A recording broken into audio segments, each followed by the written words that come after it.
Денеска завршуваме една серија која имавме изминативе 3 недели. И јас само ќе прочитам за почеток еден дел од серијата која проповедам, од првото и второто Петрово послание и од Јудиното послание. Вели вака: возлюбени, ве молам како придојдени и гости. Ова никогаш да не го забораваме, како придојдени и гости, да се пазите од телесните походи што војуваат против душата. Не знам како се чувствувате вие, но има сезони во животот кога сваќате, онака ви откриено дека сте придојдени и гости. Ако сте во верата, едноставно го чувствувате притисокот, го чувствувате отпорот, знаете дека сте како придојдени и гости. Да се пазите од телесните походи што војуваат против душата. Однесувајте се достојно меѓу незнабожците. Па тие, интересно ми е овде, кој каже незнабожците, многу како да покаже со прст апостол Петар. За 21 век тоа е малце некултурно и тоа. Незнабожците, однесувајте се достојно меѓу незнабожците. Па тие, кои напаѓаат како злотворци, штом ќе ги видат вашите добри дела, да го прослават Бога во денот на посетата. Амин. Минатата недела голем дел поминавме јас и Фани во Струга.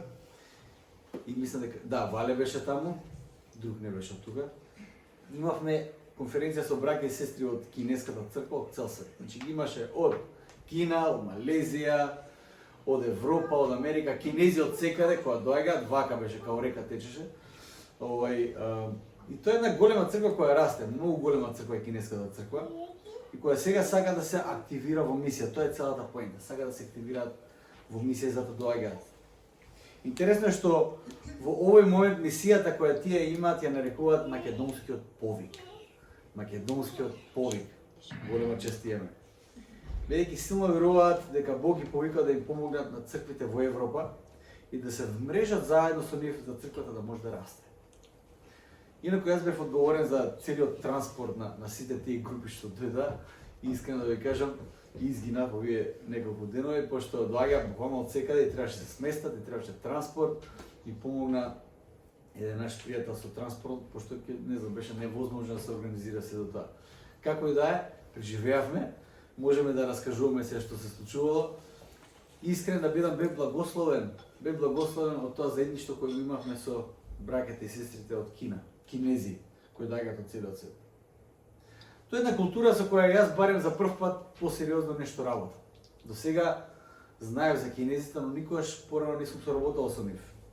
Како организација мене ми падна, како што кажам, да организирам превозот и беше напорно затоа што имаше многу промени 5 до 12. Малце беа македонци во тој смисол. 5 до 12 се минува некои работи, може ли уште 3 соби у хотелот, а кај нас нема големи хотели, така 3 соби може да биде окей у 3 различни хотели. Или, например, у комето собри уште 5 души. Не е проблем, нели? Како не е проблем ако не собира, ама ќе се сместат некако и така. Во тоа беа македонци, но имаше во други работи во кои беа американци. Енака, со тој порив, со таа некоја мисија која имаат, со тој некој, да кажеме, глобален поглед на светот, онака глобална мисија, беа како американците. Ние македонците сегаш кога замислуваме нешто мало да влијаме и така натаму. Кога доаѓаат кинези, прашањето е како да влијаме на цел свет. Тоа е тоа. И се прави молба за следните 50 години, не за до утре. Отприлика така действува тоа. Интересно е дека минатава недела бевме изложени на христијани кинези, сосема друга култура, друга традиција. Во исто време Фани за својата дипломска за славење што ја пишува, имаше интервју со еден православен свештеник, кој е мој пријател, и разговара за тоа каква е музиката во православната црква. Па неминовно изборувавме за формата на црквата и што се прават, што не прават и така натаму. Од кинеската црква до православната црква има многу разлика, верувајте. Интересно е како сите тие искуства на некој начин се ги имав јас во минатава недела. Да видам многу различни експресии. Во целиот овој процес сака да видам кои се различностите и кои се сличностите кои ние ги имаме со таа црква која доаѓа од многу поразлична култура. Дали имаме исти или слични работи во црквата? Дали сме организирани на сличен начин? Знаете, имате работи во црквата кои се догма, кои се тоа што ние го веруваме, но имате и практични работи кои црквата не ги, како да кажем, не ги организира многу. Пример, една од тие работи ми е да кажеме, ако четете во Дела апостолски, првата црква во Јерусалим живее како во комуна. Сеќате. Во Рим, првата црква действува на многу различен начин.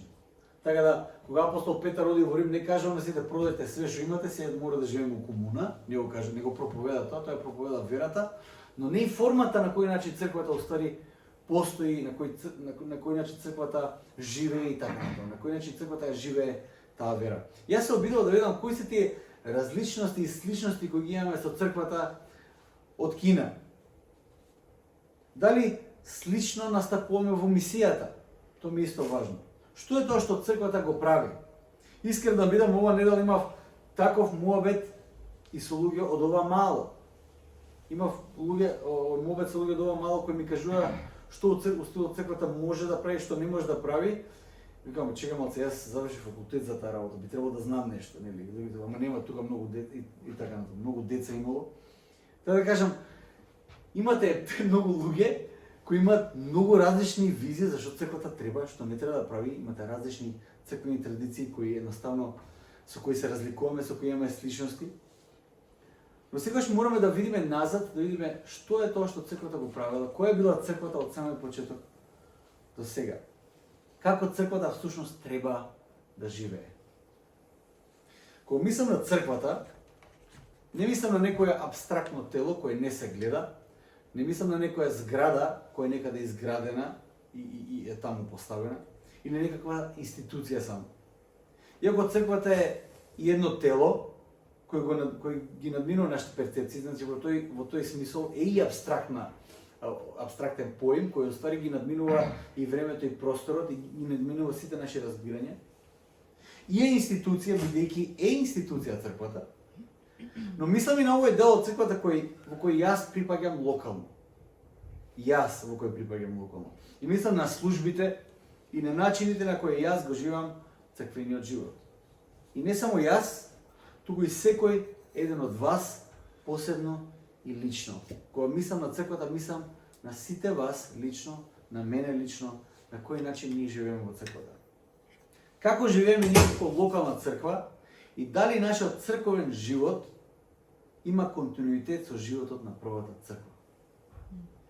Бидејќи се наоѓаме сега во серијата раноцрковни документи, прво и второ Петрово послание и Јудиното послание, јас сакам денеска да видиме некои работи кои се однесуваат на организацијата на црквата во периодот од раниот период, но и верувањата кои црквата ги има од самиот почеток ден денешен. Нема подобро место да бараме одговори на овие прашања, освен тоа да отидеме во библискиот текст и да видиме како првата црква размислувала, кои работи ги верувала, која била праксата и во контекст на нашето искуство со оваа црква да видиме дали сме на правиот пат. Тоа секогаш мораме да го гледаме. Како што кажа, бидејќи сме во тие рано црковни документи, зборуваме токму за тие посланија кои ги проучуваме во малите групи. Така да сега, денеска, за време на проповедта ќе цитирам од прво и второ Петрово послание и од Јудиното послание. Таму ќе се задржам, нема да одиме надвор од тие посланија. Прво би сака да обрнеме малку внимание на верување и обожавање. Што верувала првата црква и како обожавала првата црква? Првото прашање кое треба да го одговориме е што е тоа што првата црква го верувала и на кој начин таа нивна вера била проследена во обожавање преку животот во организираната црква. Еден од аргументите кои ги имаат исламските теолози, а воедно и многу опоненти на црквата за тоа што црквата го верува сега, е дека црквата со тек на времето го сменила верувањето и додала нешта кои Исус не ги кажал за себе, ниту ги направил. Тоа е едно од обвинувањата, јас би кажал, едно од најпопуларните и најраширени обвинувања кон црквата. Дека црквата со текот на времето го сменила текстот и го сменила верувањето. Например, хуманистите ќе кажат, например, воопшто не е проблем во предметот етика да ја студирате проповедта на гората, како проповедена од некој кој бил добар учител. Толку, ама не Божи син. Сеќате? Јас се сеќам кога имав предметот етика, студиравме, тоест во средна школа беше, и таа жената, професорката беше по етика, ни го предаваше предметот и јас отеднаш само како црквено дете гледам проповедта на гората. Викам тоа, вау, тоа Библијата го вади ова жена, стварно учевме за проповедта на гората. Имаше многу недоследности, мора да признам, и јас ја исправам. И затоа што ја поправав, сакаше да ми стаи кец, али ја победив на крајот, како и да е. Поентава е дека хуманистите немаат проблем Исус да биде добар морален учител. Тоа уопште не е проблем. Ама Божи син ќе каже па тоа црквата со тек на времето го додала. Исламистите, да кажеме, ќе кажат немаат уопште проблем Исус да биде пророк, па дека и чуда правил.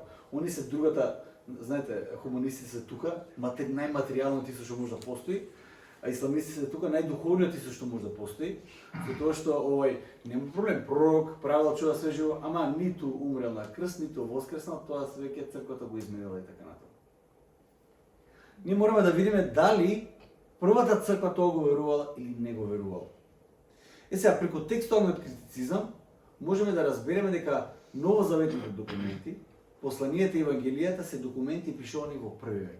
Значи, текстуален критицизам тоа е како една дисциплина преку која се студираат текстовите, најмногу античките текстови, да видиме дали се веродостојни, дали се сменети, од кој период потекнуваат, јазикот се студира формата, се студира, се живо се студира и јас уживам кога тоа го правам, да бидам искрен.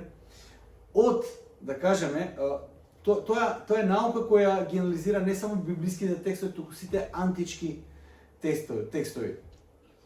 Нема да навлегувам во детали, бидејќи имаме цела една мисија која ги одговора овие прашања на Алфа курсот, имаме доста работи кои разговараме за тоа, но Новиот Завет, според текстовниот критицизам, стои сам како категорија помеѓу сите антички текстови, како најверодостоен текст од сите други, според кои ние имаме поглед во нашата историја.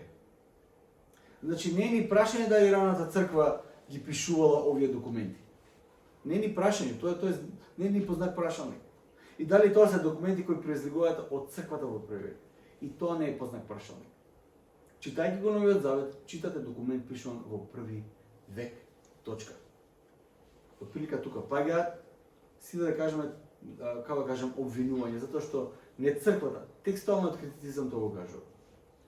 Во тие документи кои ние денес ги нарекуваме канонот на Новиот Завет, се запишани првите верувања на црквата, првите доктрини на црквата и начинот на кој тие живееле како црква и како мисија и каква мисија тие имале. Од таа причина ќе прочитам два текста од првото Петрово послание и од Јудиното послание, да видиме што верувала црквата од самиот почеток. Слушнете ги во ведните зборови на апостол Петар од неговото прво послание. Значи, прво Петрово, прва глава, 3 и 4 стих, вели вака. Благословен е Бог и Отецот на нашиот Господ Исус Христос, кој по својата голема милост не наново роди или не прероди во некој преводи, преку воскресението на Исус Христос од мртвите за жива надеж, за наследство што не пропаѓа, чисто кој не свенува, запазено на небесата за вас, кој Божјата сила преку верата ве сочувала за спасение, приготвено да се открие во последното време. А еве и дело од Јудиното послание. А вие, возлюбени, изградувајќи се во пресветата ваша вера и молејќи се преку Светиот Дух, запазете се во љубовта Божја, очекувајќи милост од нашиот Господ Исус Христос за вечен живот. Амин. Од овие два текста сакам да произнесам три заклучоци, важни заклучоци. Прва работа, целиот новозаветен текст е христоцентричен. Исус Христос е центарот на верата и надежта на првата црква. Исус е зачетникот на верата и неговото воскресение е потврдата на надежта која црквата ја има. Понекогаш нашата мисија, зборам се за нашата локална мисија, не зборам за црквата во светот, туку за нашата локална мисија. се темели на тоа автентичниот и вистински живот во љубов и праведност, да биде живот кој ќе биде видлив и ќе биде сведок за живата вера која ние имаме во Исус. И тоа е многу важно. Тоа е многу важно.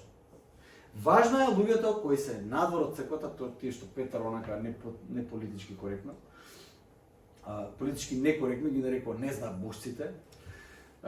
Важно е тие луѓе да ја видат нашата вера на онака како ја живееме, да видат љубовта, да ја видат праведноста која произлегува од нас и така натаму. Понекогаш јас сметам дека одиме предалеку или барем се подпираме на нашиот живот или автентичноста на нашата љубов да биде доволен знак за верата во Исус. Тој е многу важен елемент во животот на црквата, бидејќи луѓето најнапред го гледаат нашиот живот. Но сметам дека верата во тоа кој Исус бил и што направил, била тема која се провлекува во речиси секоја реченица од овие посланија. Слушнете го текстот повторно. А вие, возлюбени, изградувајќи се во пресветата ваша вера, вера во кого? Да се изградуваме во вашата вера во кого? Во кого верате? Преку Светиот Дух. Запазете се во љубовта Божја. Нема многу хуманизам тука, разбирате? Љубовта не може да зависи надвор од Бог. Верата не може да зависи, верноста не може да зависи надвор од Исус. Исус е центарот и тука се гледа тоа. Љубовта Божја очекувајќи милост од кого? Од нашиот Господ Исус Христос. Кога Јуда го пишува тоа, братот на Исус Христос, тој го пишува неговото целосно име со сите титули кои тој ги има. Господ Исус Христос. Зашто? За вечен живот. Слушате го вториот текст, во 1 Петро. Благословен да е Бог и Отецот на нашиот, на кого? На Господ Исус Христос, кој по својата голема милост ни наново роди преку воскресението на Исус Христос од мртвите за жива надеж. Надеж во кого? Ниеден збор овде не може да се иземе надвор од Христос, од Исус Христос. Исус е центарот на се. Не може да постои овој текст без Исус.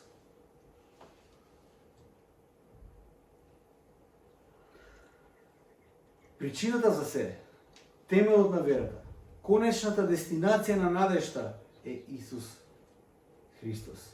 Јас во овој контекст сакам да поставам едно прашање за секој еден од нас, почнувајќи од мене. Зошто си овде? Зошто си овде? На што се темели твојата надеж? На здравјето? Тука си затоа што дај Боже да имаш здравје? Тука си затоа што дај Боже да добиеш финансии? Зошто си тука? Ако Христос не стои во центарот на твојата вера, на твојата надеж, на твојот живот, џабе се собираме тука. Џабе. Христос е центарот. И апостолите се многу исклучителни по таа прашање. Доколку центарот на твојата вера не е Исус, доколку причината за твоето собирање во црквата не е Исус, доколку надежта твоја не е вечно да бидеш со Исус, може би треба да го запознаеш Исус и да видиш и разбереш од каде доаѓа таа воодушевеност на оние кои околу тебе, чија љубов и верност е толку примамлива, чија светост е толку јасна. Исус е изворот на се. Живко не е толку добар човек, сваќате? Ќе видите живот на прв поглед, Живко изгледа многу добар човек. Ле, колку мек човек е, толку онака. Живко не е толку добар човек, верувајте ми. Центарот во мојот живот, ако не е Христос, џабе е Живко. Џабе е Фани, џабе е било кој од вас. Центарот мора да е Христос. Сите маски паѓаат. Денес или утре. Тоа е првата работа. Христоцентричност. Втора работа е троичност. Тројството се провлекува низ секоја страница од новозаветниот текст.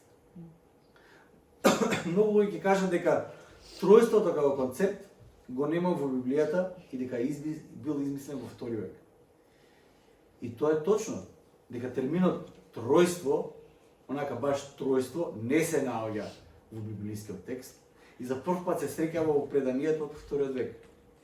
Но терминот тројство е заклучок и логичен сублимант на верувањето и праксата на првата црква од самиот почеток до сега.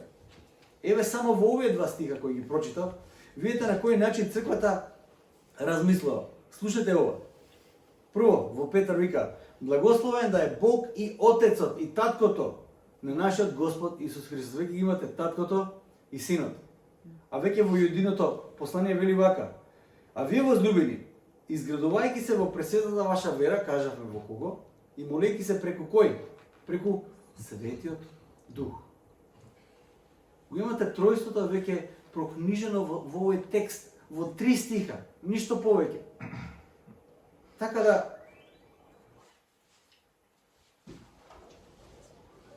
Бог Таткото, Господ Исус, Светиот Дух.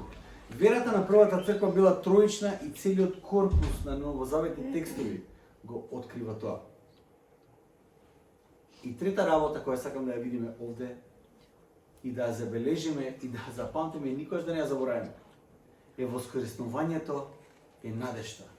Воскреснувањето е надежта. Темата на воскреснувањето не е присутна само тогаш кога се зборува за Исус на Великден, тука е практично во целата теологија и верување на првата црква. Тоа е каменот темелник.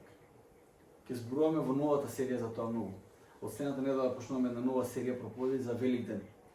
Ќе се вика каменот. Зборовите како наново родени или непрероди, жива надеж, наследство што не пропаѓа. Практично го читам целиот текст подред како што апостол Петар го напишал. Всушност е јазик кој алудира на воскресението и се однесува на нас и на целото сознание, на Христовиот акт на обнова. Првата црква верува дека тоа што сега и овде се верува и се прави не е само за сега и за овде, туку сите овие дела стануваат дел од вечноста. Секое дело кое сега го правиш во името на Исус, како што вика апостол Павел во 1 Коринтијаните, си го наоѓа својот пат во вечноста, за која всушност и сте спасени и откупени. Нема повеќе распадливост, нема повеќе очај, нема повеќе безнадежност, нема повеќе извинување за тоа да сакаме да бидеме вечни. Не треба да се извинуваме за тоа. Ние сме повикани да бидеме вечни. Не треба да бидеме лажно скромни. Христос не повикува во вечност. Неговиот вечен живот е вечен живот. Не треба да сме лажно скромни. Преку верата во Исус, надежта положена во Него, ние стануваме вечни, обновени и овде и сега е само како една кратка припрема на животот кој допрва доаѓа во вечноста. Тоа што го прочитав на самиот почеток, во кој апостол Петар ги потсетува црквите. Не заборавајте дека тука сте како придојдени. Сега сте како во прогонство, како не како во робство, но како да кажам тоа? Како? Да, не ми текнува се и на англиски. Скрос ми изгледа.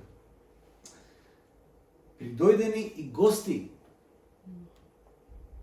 Апостол Петар ги потсетува. Значи, не се вдомувајте многу тука. Гледате дека светот, овој свет се распаѓа. Обновениот свет Христос го гради.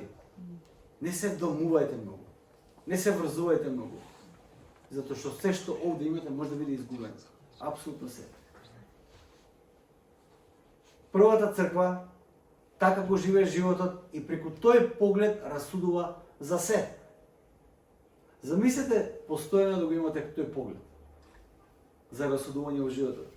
Како би изгледал животот доколку ти навистина така анализираш се во животот? Пример. Во контекстот на вечноста, кои одлуки би ги донел денес ти? Во контекстот на вечноста. Не за утре. Во контекстот на вечноста, кои одлуки би ги донел сега ти? Во контекстот на вечноста, од кои стравови ќе се ослободиш? Ако го земеш контекстот на вечноста, викаш, чека, што се плашам ја сега? Како што вика псалмистот, што човек може да ми направи кога сум со тебе, Боже? Од кого се плаша? Од никој не се плаша. Во контекстот на вечноста, кои грижи ќе ги пуштиш? Дали размислуваме така? Животот многу земе, и знаете ли што? Кога ќе почнеме да размислуваме така, црквата само одеднаш испливува на површина, си кажеш, па црквата е важна, човече. Многу интересно. Љубовта во црквата е важна. Инвестирањето во односите во црквата е важно.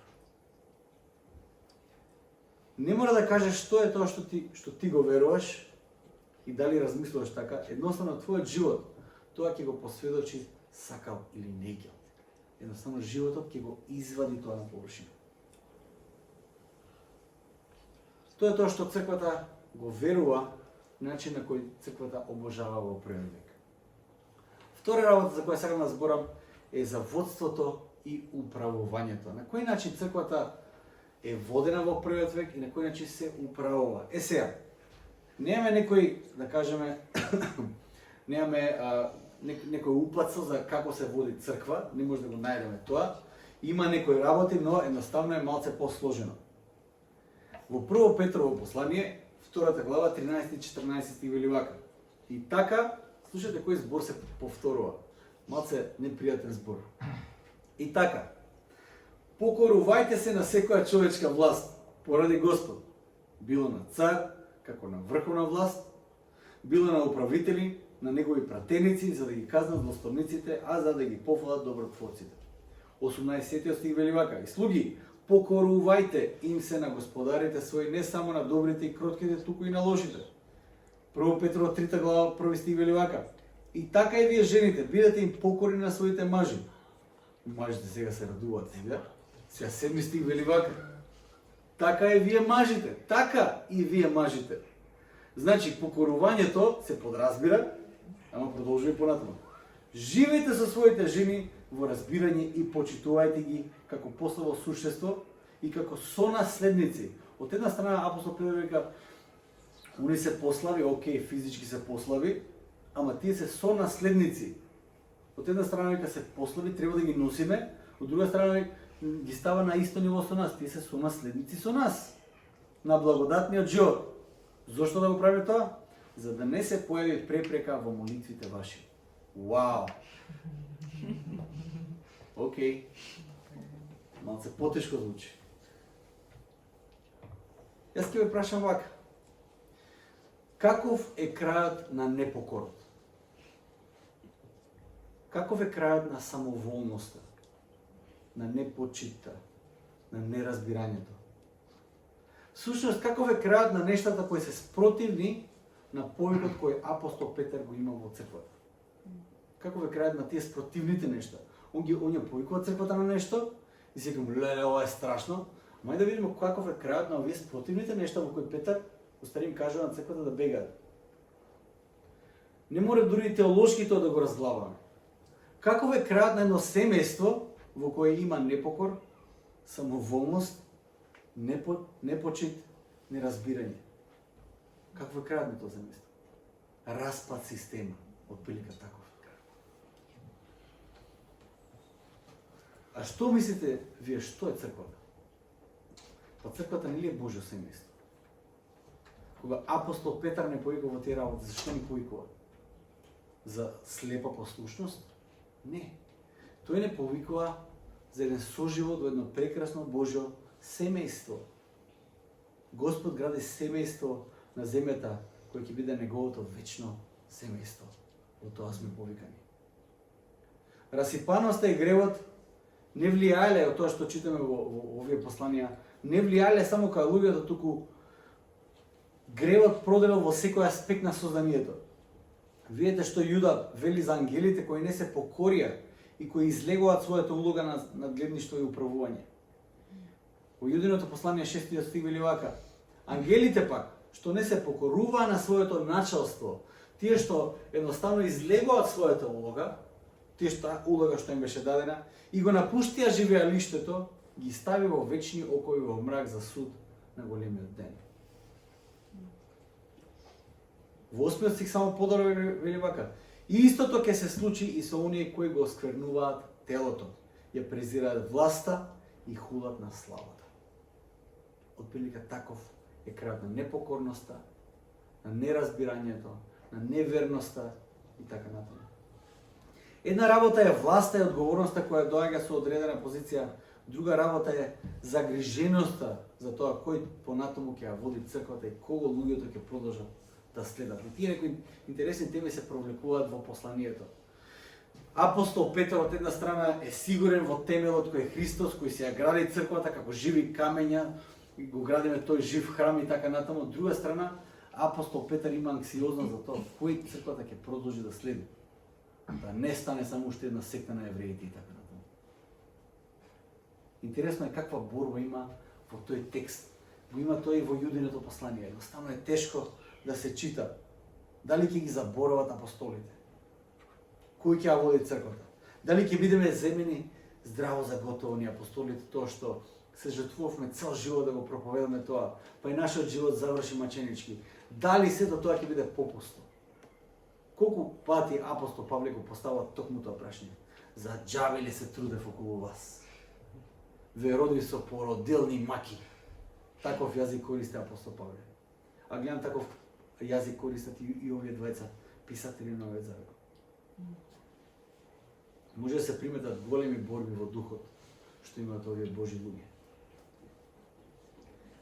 Јас би прашал, а како треба да изгледа водството и управувањето? Како треба да изгледа водството и управувањето?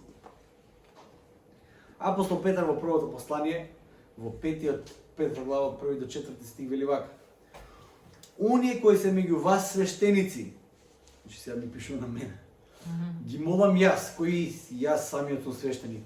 Ова е, иначе, македонскиот превод, оригинално пишува старешини. Оние кои помеѓу вас се старешини, кои јас сум старешина и сведок на Христовите страдења и соучесник во славата, што ќе се открие. Што треба да правиме? Пасете го Божјото стадо што го имате, нагледувајќи го не присилно, туку драговолно и според Бога. Не заради срамна печалба, туку од се срце. И некако да управувате со народот, туку давајќи му пример на стадото. А кога ќе се јави пастироначалникот, ќе добиете венец на слава што никогаш не свенува. Доброто водство, следбеништвото, одговорноста на функциите, тоа се многу важни нешта во првата црква. Во тоа ново Божјо семејство секој добива улога. Апсолутно секој добива улога. Сите ние имаме одговорност за здравјето и добробитот на семејството.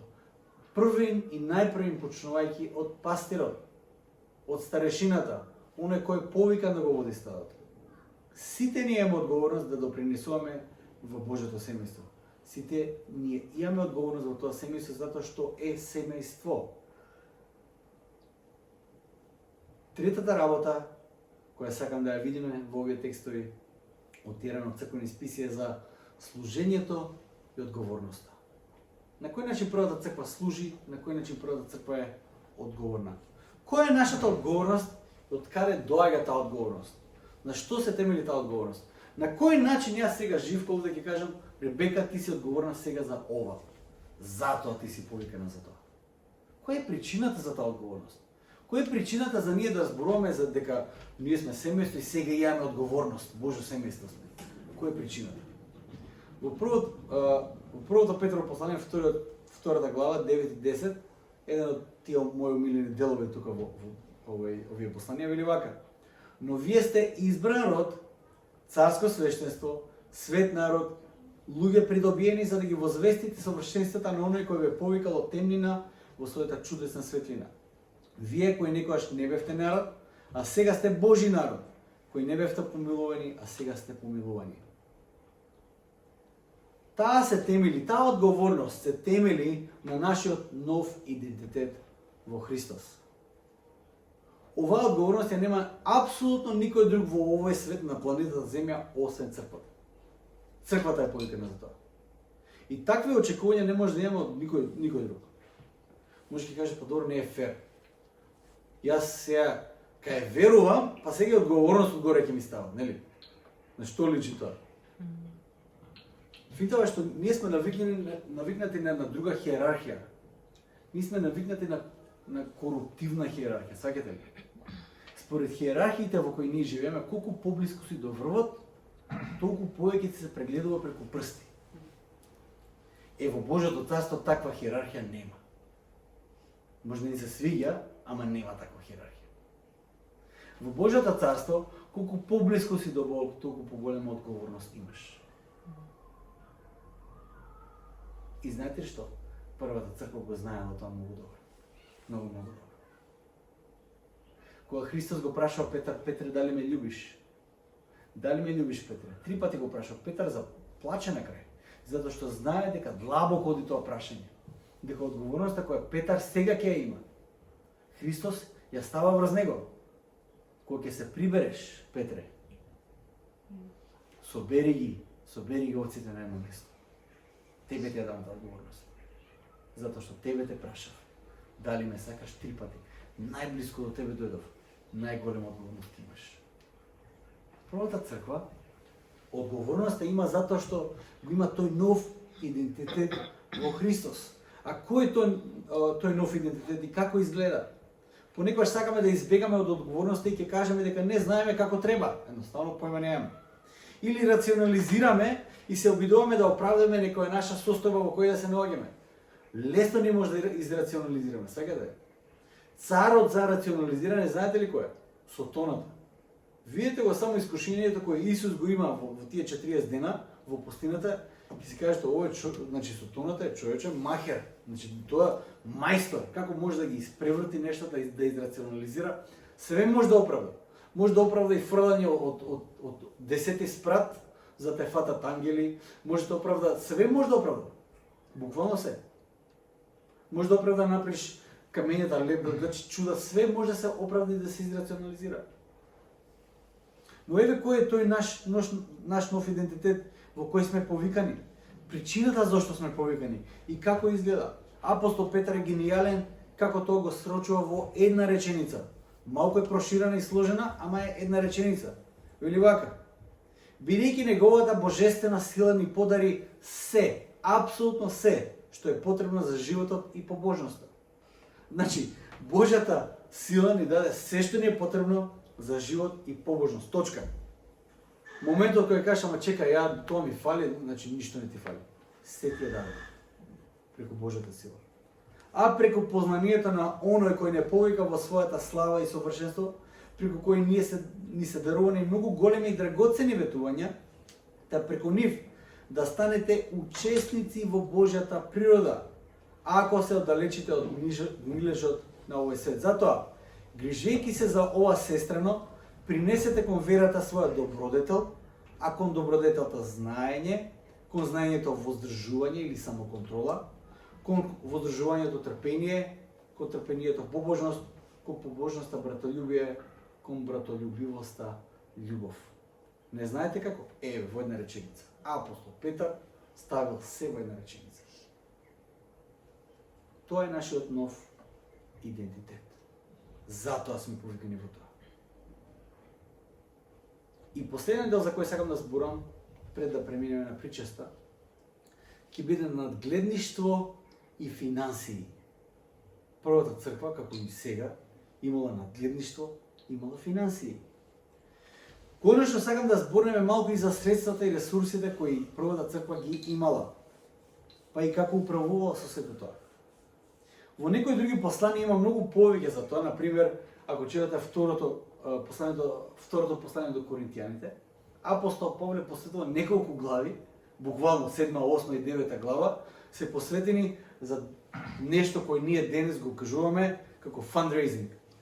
Знаете ти платформите GoFundMe, некои такви работи, и GoFundMe, апостол Павле го има во први век во црквата во Коринт. Читате 7, 8, од устари од 6 почнува мислам.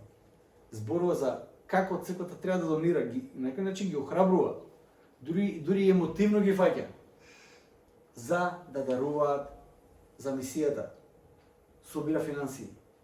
Во Евангелијата имаме неколку приказни за тоа како всушност се одржува мисијата и делувањето на храмот, преку храмската такса, преку дарови, преку жртви и така натаму. Исус, кој ги гледа тие луѓе кои даруваат во храмот, не кажува види ги што прават. Утре джипови ќе возат и така натаму. Исус не го кажува тоа. Исус ја гледа жената која последните 2 парички ги става во храмската такса. Исус не кажува ужас, ужас, види што прават. Исус му кажува вака: ова жена стави повеќе од сите. Како? Па нели овој пред неја стави 5 златници, она само 2 некои бакарни парички. Вика, да, ама она даде се што имаше. Значи, она даде повеќе од сите. Исус сваќа и разбира дека храмот треба да се одржува, треба да оперира храмот, треба да има мисија. Но како? Како се управува? Какво надгледништво имаме веќе, тоа е друго прашање на тоа што ми е дадено. Еве неколку текстови да кажеме за тоа. Во Прво Петрово, 2 глава, 1 до 3 стих вели вака: а народот имаше и лажни пророци, како што и меѓу вас ќе има лажни учители, кои ќе внесат погубни ереси и откако се одрешат од Господ, кој ги откупил, ќе навлечат врз себе брза погибел. И мнозине ќе појдат по нивните нечистоти и поради нив патот на вестината ќе биде похулен. И победувајќи ве од користолюбивост, ќе ве привлекуваат со ласкави зборови, но нивното осудување е одамна готово и нивната погибел не демне. И првото Петрово послание, 5 глава, 2 стих, веќе го читавме тоа, уште еднаш ќе го прочитам. Пасете го Божјото стадо, што го имате, надгледувајќи го не присилно, туку драговолно и според Бога, не заради срамна печалба, туку од се срце. Тоа текстот што може да го видам се предпоставува дека тие што се во мисијата, тие што се во службата, живеат всушност од таа служба. Од даровите на луѓето во црквата. На крај крајва, тие се оние кои го проповедаат Божјиот збор, а преку проповедање на Божјиот збор доаѓа верата. Така расте верата. Во првата црква има многу силен акцент кој се става на проповедањето на Божјиот збор. И тие кои имаат таа одговорност се посветуваат целосно на таа одговорност. Интересно е дека кога се појавува првиот проблем во црквата, а тоа беше хуманитарен проблем, кој ќе ги храни вдовиците, имало вдовици кои требало да бидат хранети, и сега овие што се грчките вдовици, така му доаѓа во текстот, едноставно еврејските вдовици некои им давале храна, на грчките никој не им дава храна. И сега проблем во црквата. Да ги храниме сите вдовици, да се организираме. И апостолите знаете ли што прават?